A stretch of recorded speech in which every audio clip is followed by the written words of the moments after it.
Hey everyone, welcome to a new DeFi weekly video.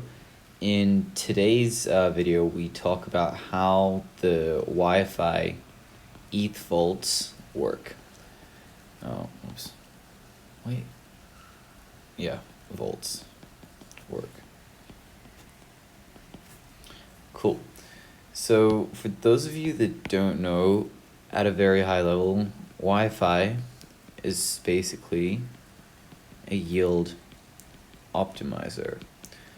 Now, what's really cool is they recently announced, or maybe a few weeks ago, the launch of yETH vaults.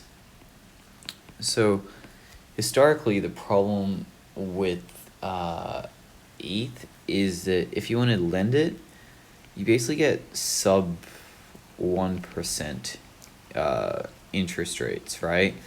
It's really not profitable to hold yETH. So what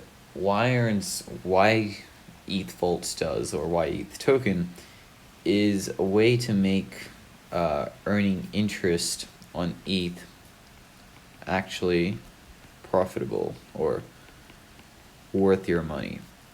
So how does it work? It's actually pretty straightforward. So you have your one ETH. Try it. Cool. And you go to the yETH vault, right?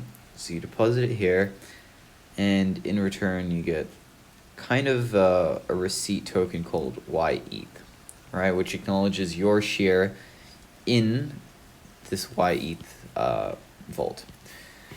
Now, what the yETH vault then does is it gets all the ETH and gives it to our friend MakerDAO. And in return, the ETH inside the yETH vault, so just to indicate it's actually the ETH moving around, the ETH goes to MakerDAO and it actually gives you DAI. This is a standard synthetic asset, and if you've watched my other videos about how ARC works, it's the same concept. You get ETH and you deposit ETH and you get back DAI. And essentially for every $2 of ETH deposited, it can generate $1 or 1 DAI, right? So suddenly your ETH goes into MakerDAO and it gets this DAI. Now, what happens from here is that because DAI is a stable coin, it then gets this DAI and deposits it to Curve.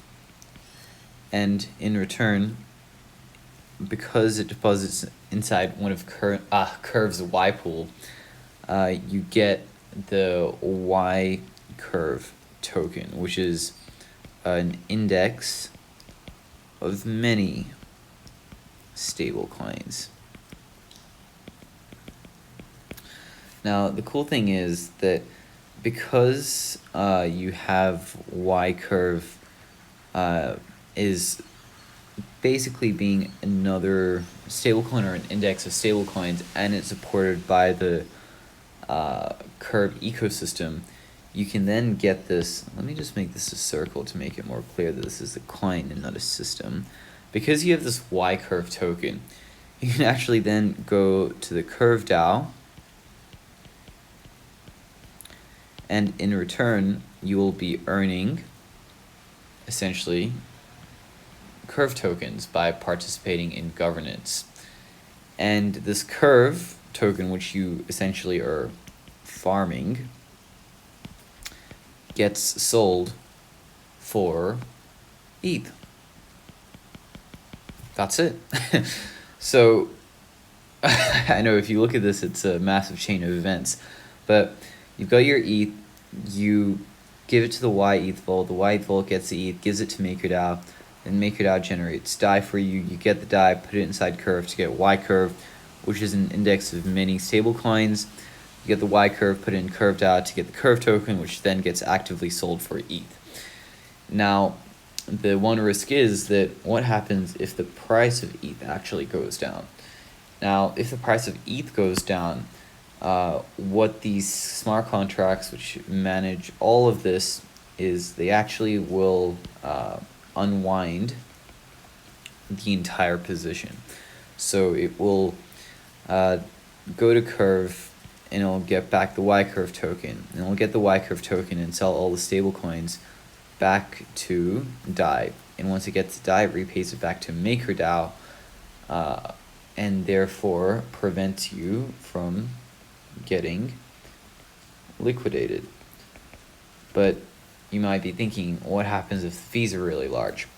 Now, the cool thing about MakerDAO is it has this thing called the OSM, which stands for Oracle Security. Oh my god, this is terrible. Module. So the idea on the Oracle Security Module is that there's a 1 hour delay before the price feed actually updates.